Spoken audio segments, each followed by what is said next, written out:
할렐루야! 오늘도 영상으로 예배를 드리는 모든 취학부 친구들을 환영하고 축복합니다. 우리 함께 예배를 드리기 전에 사도신경으로 우리의 신앙을 하나님께 고백하겠습니다. 자, 전능하사 시작! 전능하사 천지를 만드신 하나님 아버지를 내가 믿사오며 그 외아들 우리 주 예수 그리스도를 믿사오니 이는 성령으로 잉태하사 동정녀 마리아에게 나시고 본디오 빌라도에게 고난을 받으사 십자가에 못 박혀 죽으시고 장사한 지 사흘 만에 죽은 자 가운데서 다시 살아나시며 하늘에 오르사 전능하신 하나님 우편에 앉아 계시다가 저리로서 산 자와 죽은 자를 심판하러 오시리라. 성령을 믿사오며 거룩한 공예와 성도가 서로 교통하는 것과 죄를 사하여 주시는 것과 몸이 다시 사는 것과 영원히 사는 것을 믿사옵나이다. 아멘.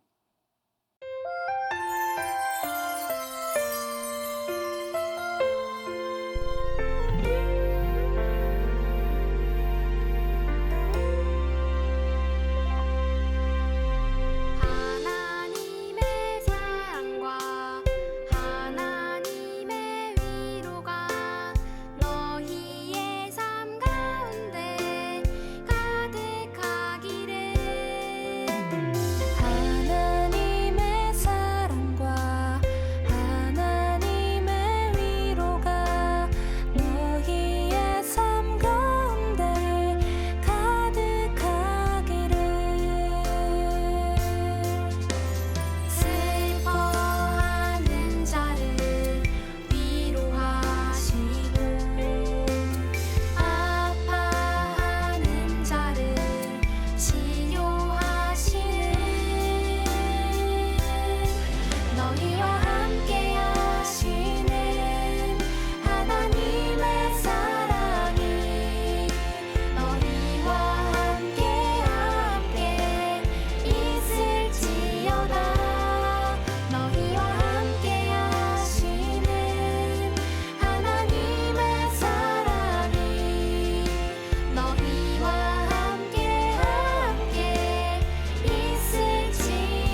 오늘 우리에게 주시는 하나님의 말씀은요. 베드로후서 3장 1절에서 10절이고 우리가 함께 읽어볼 말씀은 베드로후서 3장 9절 하반절입니다. 우리 함께 큰 목소리로 한번 따라 읽어보도록 하겠습니다. 시작! 오직 주께서는 너희를 대하여 오래 참으사 아무도 멸망하지 아니하고 다 회개하기에 이르기를 원하시느니라. 베드로후서 3장 9절 하반절 말씀. 아멘. 오늘은 약속의 말씀으로 위로해요라는 제목으로 말씀을 함께 듣고자 해요. 우리 친구들 뉴스에 보면 좋은 소식들이 들려오지요. 드디어 이 백신이 나왔다고 해요. 이제 곧 머지않아 우리가 함께 마스크도 벗고 이상한 투명한 벽도 없이 학교에서 수업을 듣고 또 친구들하고 옹기종기 모여서 놀 수 있게 될 것 같아요. 이 정말 코로나가 그동안 우리 모든 사람들을 너무 힘들게 했던 것 같아요. 우리 친구들 정말 이 코로나뿐만 아니라 이로 인해 많이 힘들고 지친 모든 사람들에게 정말 큰 위로가 필요한 것 같아요. 수고했다. 잘 견뎌냈다. 우리 친구들은 누구에게 위로를 받나요? 전도사님도 친구들처럼 어렸을 때는요, 나의 친구 또는 가족에게 많은 위로를 받았던 것 같아요. 내 말을 들어주는 친구, 나의 편이 되어주는 친구, 어려울수록 나와 함께 해주는 친구, 이런 친구들이요. 우리 친구들도 최근에 친구나 가족으로부터 큰 위로를 받은 적이 있나요? 우리 친구들이 속상할 때, 또 울고 싶거나 너무 힘들 때, 그럴 때 우리에게 위로가 필요하잖아요. 그럴 때 우리 친구들을 위로해주는 나의 친구 또는 가족을 찾아가곤 하지요. 이처럼 마음이 외롭고 힘들고 속상할 땐 친구들의 마음을 알아주고 나의 편이 되어주고 내 말을 들어주는 그런 친구나 가족이 있다는 것은 정말 하나님께서 주신 큰 축복인 것 같아요. 그런데 친구들, 옛날에도 예수님이 십자가에 달려 돌아가시고 하늘로 올라가신 후에 그때 유대인들에게도요, 우리와 같이 큰 위로가 필요했던 것을 알고 있나요? 예수님이 십자가에 달려 돌아가신 후에 로마에 네로라는 황제가 있었어요. 이 네로는요, 예수님을 믿는 사람들이라면 정말 상상도 할 수 없을 정도로 엄청 심하게 때리고 괴롭히고 사람을 죽이기까지 했어요. 예수님을 믿는다는 그 이유 하나만 가지고 있어도요, 사람을 잡아다가 고문하고 죽이는 것으로 우리의 믿음을 깎아내리고 있었어요. 이것이 얼마나 심했는지요. 심지어 예수님을 믿는 것을 포기하고 숨고 도망치고 배신하고 그런 사람들이 참 많았어요. 계속해서 네로 황제는 예수님을 믿는 사람들을 모두 찾아 때리고 심하게 괴롭히고 죽이는 것이 정말 더욱 심해져 가고 있었어요. 그렇게 예수님을 믿는 사람들은 예수님을 믿는다는 것을 너무나도 나타내지 못하고 맨날 숨어 지내야만 했어요. 우리 친구들 얼마나 큰 위로가 필요하겠어요. 우리는 그래도 예수님을 믿는다고 죽임을 당하고 있진 않잖아요. 근데 그러나 우리도 나 교회 다녀, 나 예수님 믿어 하면 이때 당시처럼 야, 예수가 어딨냐? 교회 왜 다니냐? 하면서 조롱당하기도 하죠. 그래서 때로는 내가 예수님을 믿는다는 것을 숨길 때도 있고 그러는 것 같아요. 이런 엄청 심한 어려움에 처한 예수님을 믿는 사람에게 보내는 바로 베드로의 편지가 바로 오늘 우리가 함께 지금 살펴보고 있는 베드로 후서입니다. 이때도 우리와 같이 예수님을 믿는다면 조롱하는 사람들이 여전히 있었나 봐요. 함께 베드로후서 3장 3절과 4절 말씀을 함께 읽어보도록 하겠습니다. 자, 시작! 먼저 이것을 알지니 말세에 조롱하는 자들이 와서 자기의 정욕을 따라 행하며 조롱하여 이르되 주께서 강림하신다는 약속이 어디 있느냐? 조상들이 잔후로부터 만물이 처음 창조될 때와 같이 그냥 있다 하니. 아멘. 이때도요, 조롱하는 자들이 예수가 언제 다시 온다고 하냐? 왜 오지 않느냐? 너희가 말하는 조상 아브라함하고 이삭이 다 죽고 나서 그때 이후로 다 그대로이지 않느냐? 하면서 엄청 힘들게 했다고 합니다. 우리 친구들 방금 읽은 말씀에 보면은 말세라는 단어가 나왔지요. 이 쉽게 말해서 끝날을 이야기해요. 뭐가 끝날까요? 세상이 끝난다는 겁니다. 즉 예수님이 곧 다시 이 땅에 오신다는 뜻이에요. 예수님이 다시 이 땅에 오시면요, 예수님을 믿는 우리 친구들은 예수님 따라 천국에 올라가게 되면서 이 세상이 끝나게 되는 것이에요. 이 끝날이 다가올수록 우리를 괴롭히고 조롱하는 사람들이 정말 많아진다고 합니다. 그런데 왜 끝나는 날이 다가올수록 우리를 괴롭히는 사람들이 이렇게 많아질까요? 사탄은요, 우리가 천국에 가는 것을 엄청 싫어해서 한 친구라도 믿음을 잃게 만들기 위해서예요. 그래서 과거에 네로 황제에게 엄청난 괴롭힘을 받고 죽임 당하기까지 했던 유대인들, 예수님을 믿는 사람들이요, 한 명씩 한 명씩 믿음을 포기하고 교회를 떠났다고 해요. 이렇게 네로 황제에게 맞고 괴롭힘 당하고 죽임 당하고 목숨이 위태위태한 사람들에게 정말 큰 위로가 필요하지 않을까요? 그런데 누가 이 사람들을 위로해 줄 수 있을까요? 이 사람들도 당장 죽게 생겼는데, 아니 나도 힘든데 누굴 위로합니까? 또 위로해주는 척하면서 위로해주던 친구가 믿음을 버리고 배신해서 네로 황제한테 일러 바치면 정말 큰일이 나겠지요. 아마 전도사님도 저런 상황이었다면 정말 그 누구에게도 기대지 못했을 것 같아요. 그럼 어떻게 해야 될까요? 이대로 매일매일을 정말 죽은 듯이 숨어 살아야 할까요? 이때 베드로가 그 어떤 누구도 믿기 어려운 상황 가운데 변하지 않고 늘 신실하며 우리에게 하신 약속을 반드시 이루시는 분을, 이 한 사람을 기억하게 해줍니다. 바로 예수님입니다. 베드로 또한 이 예수님을 믿는 유대인들처럼 똑같이 괴롭고 힘들고 죽을까봐 늘 숨어 살며 지냈습니다. 그럼 베드로가 너무나 간절한 상황 가운데 의지해야 할 것 단 한 가지, 이것을 기억하라고 말합니다. 바로 너희가 너무 힘들고 괴로운 것 다 알지만 걱정하지 말아라. 예수님께서 곧 다시 오셔서 우리를 구원하신다. 이것을 기억하라고 말합니다. 그렇습니다, 우리 친구들. 오늘 말씀을 통해 우리가 오늘 꼭 기억해야 할 것은 약속을 이루시는 예수님으로 위로해요입니다. 우리 예수님께서 반드시 이 땅에 다시 오신다고 약속하셨습니다. 세상에서 예수님을 모르는 사람들이 예수가 온다고 했으면서 왜 오지 않는 거냐 라면서 우리를 놀리고 괴롭히고 힘들게 하더라도요, 우리가 기억해야 할 말씀은요, 예수님은 반드시 다시 오신다는 것입니다. 친구들이 공원이나 놀이터에 가보면요, 개미들이 정말 많을 거예요. 우리 친구들이 봤을 때는요, 개미가 열심히 일하고 또 열심히 움직이는 그런 모습들이 보이지요. 그렇다면 반대로 개미들은 우리가 어떻게 보일까요?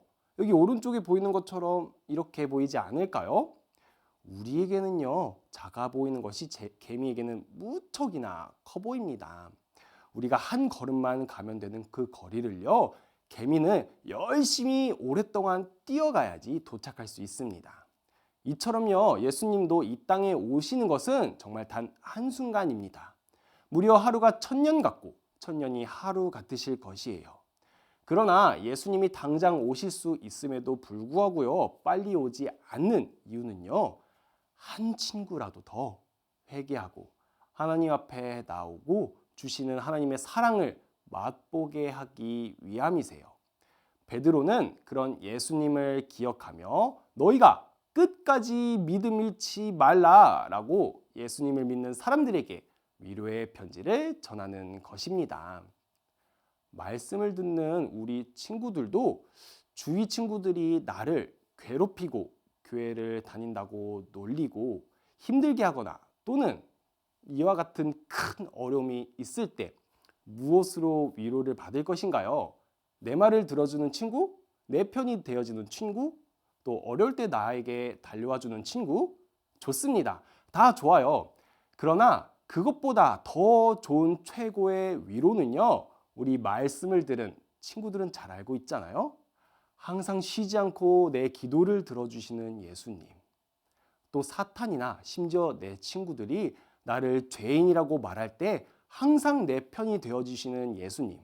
오늘 말씀에 나온 네로 황제에게 괴롭힘을 당하던 유대인들처럼요. 우리가 괴롭힘을 당하고 어려울 때 약속의 말씀처럼 나의 마음에 또 이 땅에 다시 오실 예수님을 우리는 알고 있습니다. 바로 이 예수님을 믿는 우리 친구들이 받을 수 있는 최고의 위로인 줄 믿습니다. 마지막으로 위로에 대한 이야기 하나 들려주도록 할게요. 어느 아파트 옆에요, 세탁소가 있었다고 합니다. 이 세탁소에는 아주 많은 옷들이 맡겨져 있다고 해요. 그러던 어느 날이었습니다. 이 세탁소에는 불이 났다라고 합니다. 이 세탁소에 맡겨진 모든 옷들이 다 타버리고 만 것이에요. 그래서요, 세탁소 주인은요, 모든 아파트에 찾아가며 죄송합니다. 제가 변상하겠습니다. 라고 하는 것이었습니다. 하루 종일 사과하고 다니던 이 세탁소 주인은요, 그 많은 옷들을 물어내야 하는 것에 큰 절망에 빠져 있었습니다. 그러자 한 통의 편지가 세탁소에 날라온 것이었습니다. 그 편지는 다름이 아닌 위로의 편지였습니다. 세탁소 아저씨, 제 옷은 갚지 않으셔도 됩니다. 그 많은 옷을 어떻게 하시겠습니까? 용기를 내세요. 라는 내용이었어요. 이후로도 많은 응원의 말과 심지어 불에 타버린 세탁소를 위해 누군가가 돈까지 보낸 것이었습니다. 비로소 이 세탁소 아저씨는요, 일어서서 다시 세탁소를 운영할 수 있게 되었다고 합니다. 이처럼요, 위로라는 것은 우리에게 큰 힘이 됩니다. 어떤 작은 위로에도, 정말 이 작은 편지에도 그 위로받는 사람에게는 큰 힘이 되어줍니다. 그렇다면 예수님의 위로는 어떻습니까? 작은 돈, 정말 작은 편지, 이 정도가 아니라 죽음과 세상을 이기신 예수님께서도요, 우리에게 승리를 주시고 또 우리에게 영원한 생명을, 천국을 약속하지 않았나요? 이것이 너무 기대되지 않나요? 이 말씀 꼭 기억하며 우리 친구들이 힘들 때뿐만 아니라 나중에 믿음을 지키기 어려운 순간이 오더라도요, 예수님 그리고 예수님이 하신 약속을 꼭 기억하고 위로를 받는 우리 친구들 되길 소원합니다. 자, 마지막으로 우리가 함께 기도하길 원합니다. 같이 손을 모으고 눈을 감고 전도사님의 기도와 함께 기도해 주세요. 자, 기도합니다. 하나님, 감사합니다. 오늘도 우리에게 말씀을 허락해 주셔서 너무나도 감사합니다.